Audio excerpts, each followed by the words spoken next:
Hey guys, Ron here. I'll start off talking to you bathed in brake lights, but it's not going to last. I know my face is dark, but who cares really? I just want to save some time and expedite.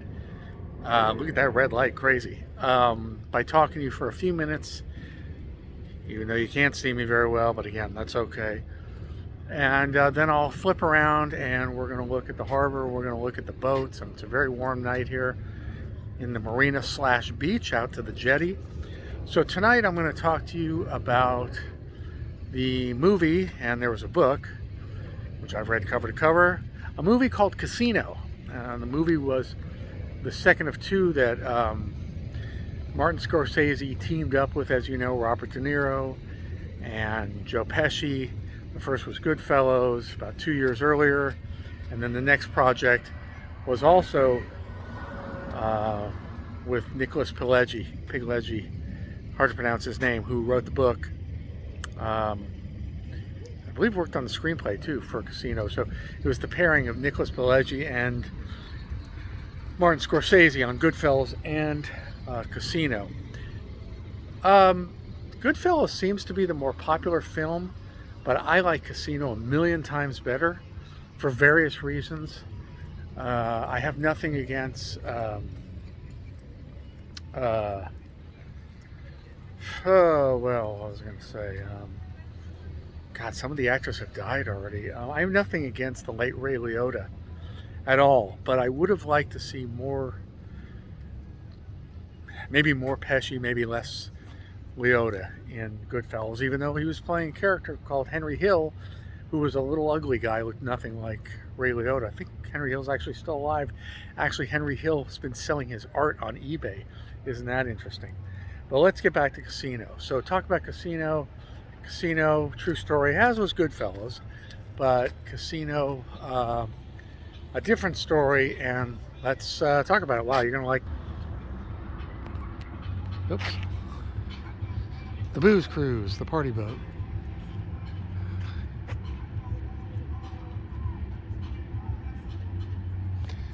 Okay, so Casino is the story of the Stardust Hotel, and in the movie it was fictionalized to be a hotel called the Tangiers. And I'll try not to mix you up with using real names and movie names, but all the names in the film Casino were changed. The real names were changed. So the story of Casino is the Midwest mob, Chicago and Milwaukee mainly, really Chicago, sending out their people to Las Vegas to control the casinos. So the casinos in Las Vegas would have what they called like a dummy owner, an owner that was on record as being the owner of the casino, but in reality the mob was running the casino. So what happened they don't show this in the film, it would take too much time, but in the movie, or in real life, a guy named Alan Glick came in the late 60s, and he secured a Teamster loan. How he did it was amazing. He was a little bald guy with glasses, but he didn't look particularly tough, but he had been a Vietnam veteran. I mean, he was hanging off helicopters in Vietnam. And when he came back, he was with a San Diego real estate firm. And anyway, jumping forward, he wanted to open a parking. He actually wanted to open a parking lot in Las Vegas. One of the hotels was, or they were tearing down a hotel, and he ended up, I believe, buying as many as 4 properties. And he was the owner, became the owner of record with a Teamster loan from the mob, or mob generated. He ended up owning the Stardust Hotel, but the mob secretly is going to own the Stardust Hotel. So the mob then installed Lefty Rosenthal as the guy who really ran the hotel. Now, Rusty Rosenthal was Frank Rosenthal. Frank Rosenthal was a professional gambler, and because he was Jewish, he could have never been, in the Italian mob. But we'll never know how deep his connections went with the mob. I don't think he was a tough guy. I don't think he was a muscle guy. He was a gambler. In other words, did he ever whack anybody, kill anybody? Probably not. But he was a guy, he was what they call an earner. Look at that moon. Look at that sky. It's beautiful. He made money for the mob. And Robert De Niro plays that role. These guys they're not supposed to be bikes here on the jetty, but they're here. So Robert De Niro plays that role in the film. And it's all very true to life. So anyway, the answer to my question is, was Casino based on reality? How real was it? The film, in reality, yes, it's very real. So they send out Lefty Rosenthal, Frank Rosenthal, and to Las Vegas, and he has these various jobs at the, in the movie it's the Tangiers Hotel, he has these various jobs at the Stardust, and eventually it comes to a point where Alan Glick, owner of record of the hotel, is starting to buck the mob. He's starting to, he sees that the casino manager and that everybody on the floor and in the hotel and even in the kitchen staff, that they're all very deferential to Frank Rosenthal, again, the Robert De Niro character.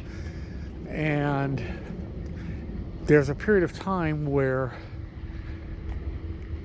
Frank Rosenthal literally has to sit down with Alan Glick. We know this because Alan Glick later testified to this under oath, that Rosenthal said, basically, I'm running this place, you're nothing, if you care about your own safety, you'll do as I say, and you'll follow direction and everything will be all right. So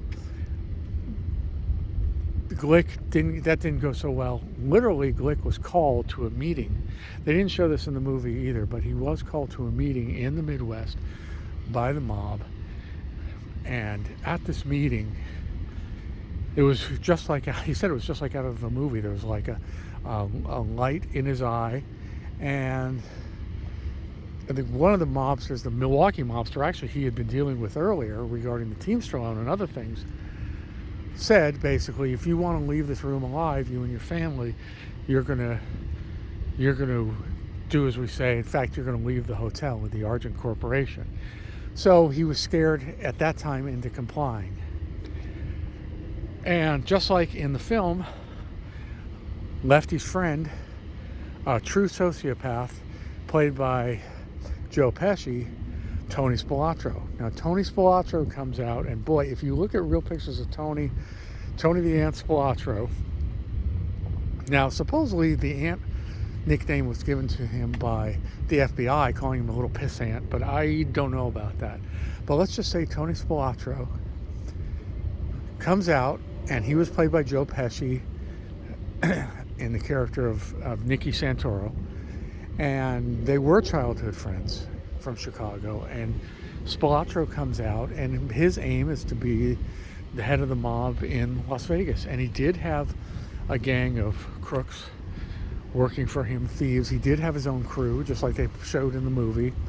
They were called the Hole in the Wall Gang, and they did do things like they show in the movie of tunneling into walls of jewelry stores and going in people's homes and stealing jewelry and all that.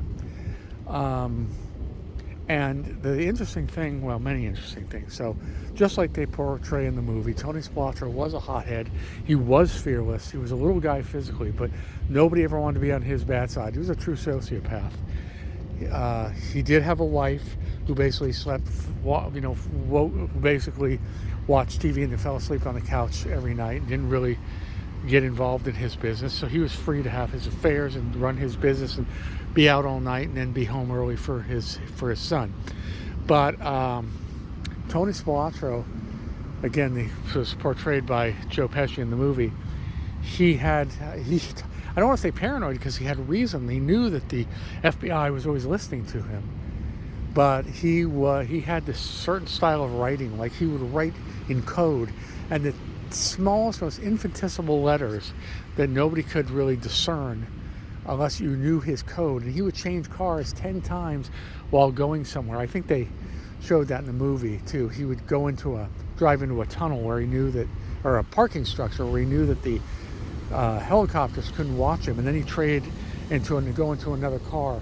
And that scene in the movie where the FBI plane runs out of gas and lands on the fairway on the golf course, that really happened. They had been following them for so long that they ran out of gas. So Spatatro was always worried about FBI surveillance, and just like in the film, the De Niro character, the real Lefty Rosenthal, does meet this woman and does marry her, and her name was Ginger in the movie, played by Sharon Stone. In real life, her name was Jerry, and she was Irish. Frank Rosenthal was Jewish, just like in the film. De Niro playing a Jew, that was interesting. Although he did it also in, I think, Once Upon a Time in America.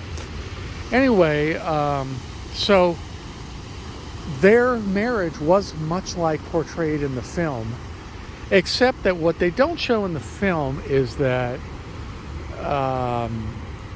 Frank Rosenthal had many, many affairs with dancers and starlets, and it was part of the reason that Jerry got more and more fed up with his behavior.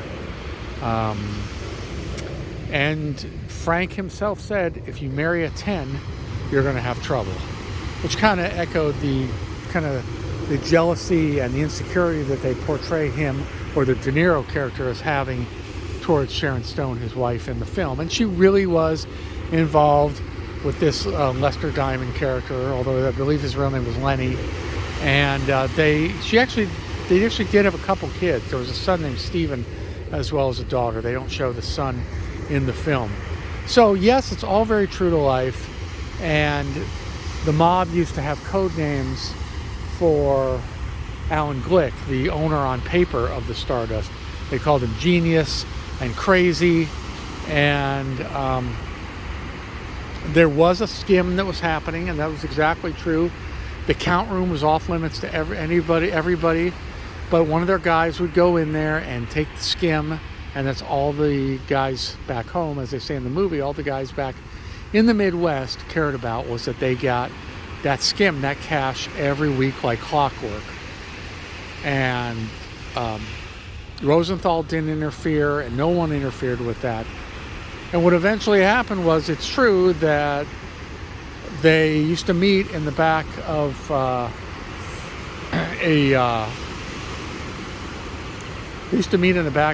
deli, not a deli, obviously, but like a sandwich market kind of thing back there in the Midwest, and they'd have their real mob meetings in the back, and the FBI got it wired.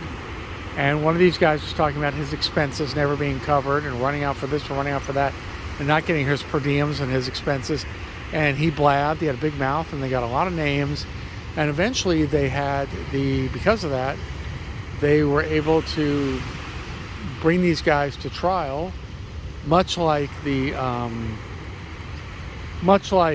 had after that the trials in New York of all the dons of the 5 boroughs in New York. Well, they had these trials concerning these mob bosses and concerning these Teamster loans in Vegas. And if you wanted a hotel in Vegas, you had to get a Teamster loan, and that's where Jimmy Hoffa and all those guys came into town. So the answer is yes. The mafia controlled Las Vegas until the 80s, when all these indictments and convictions started going down, and Lefty Rosenthal and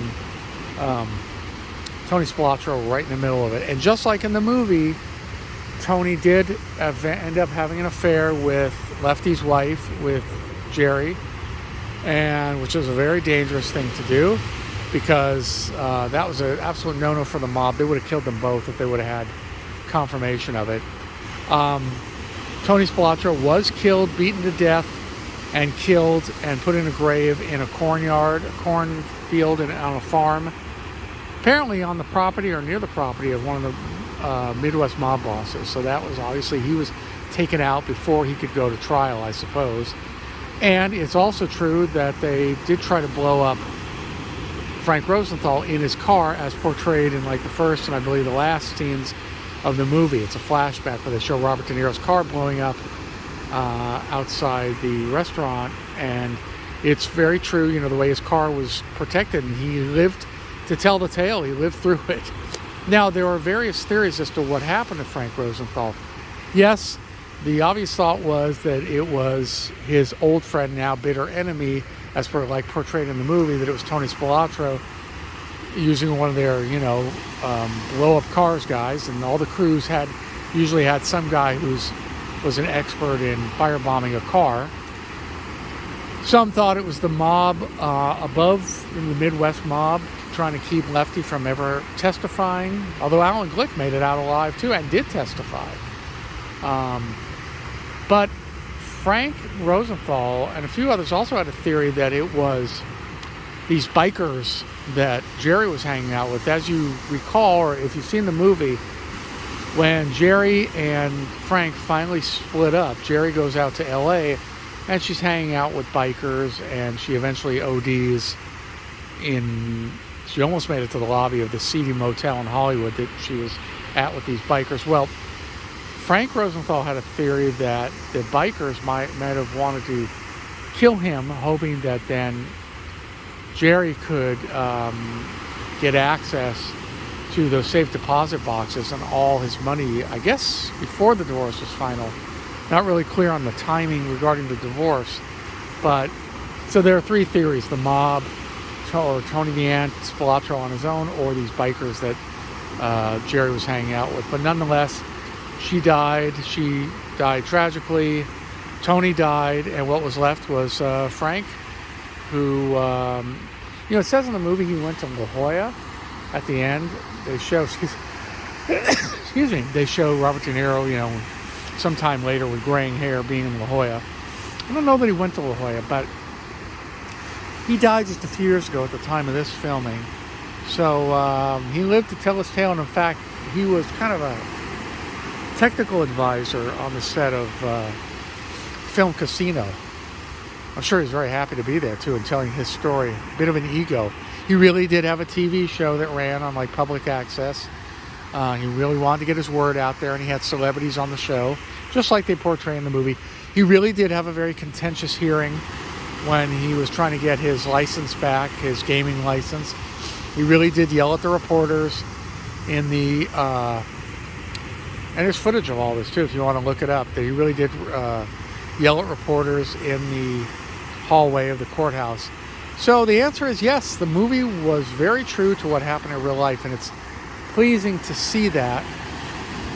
There's so many films that say based on a true story, and not only does the dialogue have nothing to do with the true story, or it's a total guess, but the story itself isn't accurate, and it makes people think, oh, I watched a biopic, now I know everything about the person. Well, there's a lot they left out, or a lot, you know, by omission, or a lot of stuff that they added. But the Casino film, let's see if we can see me. The Casino film, real dark. The Casino film was pretty true, pretty accurate. So I'm just gonna stand on here a little bit longer, light from the moon, watch these waves come in, and say that's it for tonight, folks. Thank you again for watching and listening. And if you like the channel, please do subscribe. If you do subscribe, please hit the little bell icon next to the subscription button, and you'll be notified when I post. And also, please give the channel likes, folks, because that's what keeps things humming along. I really appreciate it. I'll read your comments. I'll get back to you. And that's it. See you guys in the next